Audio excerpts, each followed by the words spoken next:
Okay, love. Once upon a time.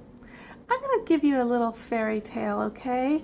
This is the story of the Princess and the Frog.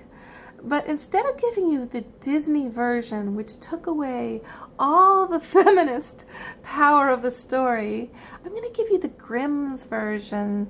A long time ago, I had all the Grimm's storybooks, and I got scared by the endings. They were so gruesome. I thought, this is a really sick collection of stories. And the thing is, these stories were the reason they were collected by the brothers Grimm is that these stories made it through hundreds of years, like 500 years, passed on amongst the people.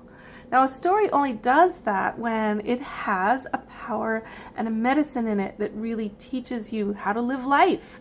Okay, so once upon a time, you're never going to be the same after this story. Once upon a time, the princess is sitting by the well in her princess garden, and she's playing with her golden ball. She's throwing it up in the air and catching it, and it's gleaming in the sun, and she keeps doing that until suddenly the ball rolls close to the well and then falls in. Oh no, the princess goes over to the well.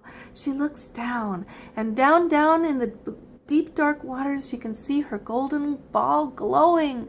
Oh, if only I had my golden ball. She starts to weep. What will I do without my golden ball?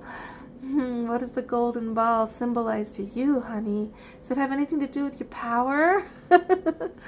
Well, a little frog sitting nearby, who'd been admiring the princess all day, says, Princess, I'm gonna save you from your distress and get you your ball.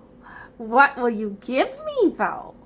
Princess looks at this little frog, disgusting, slimy, covered with warts, big, huge grin on its face, and a very presumptive little attitude. She says, nothing. You should just do this for your princess. You should just, get the golden ball because you care about me and you want to be a good being on the planet. Come on, just get my ball. Oh, no, said the frog. Nope, you gotta promise me something. She says, okay, what? You want some? I'll give you, she says, I'll give you my hair clip. She says, I don't want a hair clip. I don't have hair. She says, okay, I'll give you my sandwich. I don't want your sandwich, said the frog. I want to be invited to the castle for dinner. I want to eat with you and the king and the queen at the table. She says, fine, just get me my golden ball. So the frog jumps down the well, goes and grabs the golden ball with his little mouth, with his big mouth, and jumps up. Ha! Here it is! And he spits it out into her lap, covered with slime. Thank you, she says. And she takes her ball, tries to wash it off, and starts running towards the castle. Now the frog, hoppity hop behind her, hoppity hop. What are you doing? She says, I'm coming for dinner. He says, well, and the princess is thinking, I want to cook that frog for dinner. But no, she thinks, oh, I shouldn't be that way. He did just save my ball. Okay, come with me then. And he jumps on to her little basket, and he's riding the basket, happy as a little frog could be. They get up to the castle. It is dinner time, and the table is set with golden goblets and beautiful, everything's so beautiful at the castle. And the princess comes in with the frog in her basket, and the king says, what are you doing with a frog in your basket? She says, oh, the frog just saved my golden ball. He jumped down the well, and so he wanted him to come to dinner so I think you're right. I'm just gonna get rid of him. He shouldn't be in the castle, should he? And the king says, actually, you know what? He did do that service for you. You should keep your word if that's what your promise is. Always keep your promise. Okay, she says. So the frog starts to get really excited, starts making its little cheeping sound. Rabbit. And dinner is served on the table, and the frog comes slurpity slop onto the table and jumps onto her plate and starts to gobble up the food. Oh, she's feeling so revolted and disgusted. She just can't eat her dinner. And now she said, okay, promise is a promise. So you've had dinner with us. I'm done. Oh, no, says the frog. I'm not done. You owe me more, says the frog. You do, because I went into a deep, dark well for you. And I want more attention. She's okay. I'm looking at you. Froggy says, I want to come and see your room. Now the frog has spit up all this slime on her plate, and he jumps onto her shoulder, and he tries to go down her dress, and she's like, ah, no. And he says, I want to see your room. She says, just stay away from me then. I'll let you see my room, but don't get on me. So she starts walking to her room, and the frog is hoppity hop behind her. They get to her room, and he says, oh, I like your bed. And she's like, well, don't you even think about my bed. Sit over in that corner, and I'm going to sleep, and don't even bother me. I let you in here. That's enough already. Little frog sits in the little corner for a moment or two, singing a little frog song.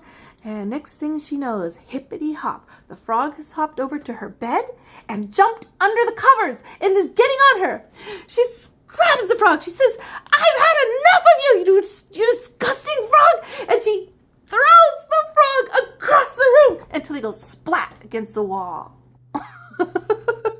Now, what happens when she does this?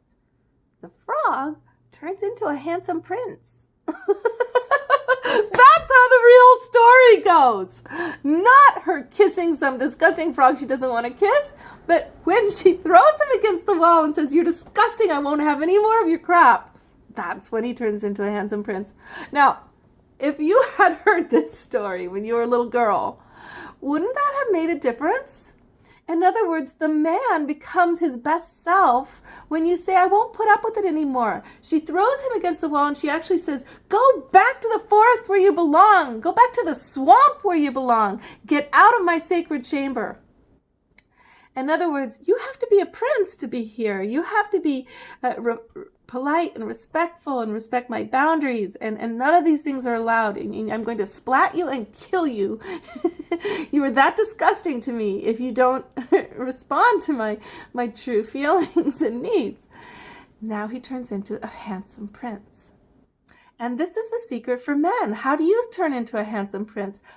By the times the woman splats you against the wall in her truthful speak and her truthful boundaries and her big nose, that's when you grow into your best, highest self. And of course, women, it's the same. It's the same for all of us. It's those boundaries when we're little kids and we're throwing tantrums and we're demanding everything our way and we're breaking every boundary and we're presumptive. The frog he's presumptive, right? And he has this kind of a entitlement. That's what it is. And his entitlement is part of what infuriates her because he did a favor. Now, if in the beginning of the story he had jumped in the well and gotten her the ball without asking for anything, we might have a very different story about her feeling about frogs. She might have come from then on to the well to talk with her frog friend and to enjoy and to learn about his sliminess or whatever. And maybe she would have actually been a completely different ending to the story. Because I know my daughter, when she was a little girl, she made friends with all the frogs in this entire pond until they had all learned to trust her and they would jump into her hands and let her sing to them. But he doesn't have that kind of chivalry that's willing to do something first just for her. Everything in his mind is about getting something before he gives, and his entitlement in that way. And so he's disgusting. Like there's these people in my life, these men who keep wondering why they don't have the women, the kind of women they want in their lives. And I've been living around them, nearby them, and seeing that like there's a little porch that they share with a woman, right, on the other side of their house. And when it snows, they only shovel their half of the tiny porch. They cannot bother to shovel to just dust off the other side of hers. It's a line between the 4 feet across this tiny porch, their side and her side. This is called disgusting lack of chivalry, right? And if there's an older woman out there snowing, their landlady, they begrudge her and they don't help her. So this is the story to tell to wake up the chivalry in the men around you. Okay, love life.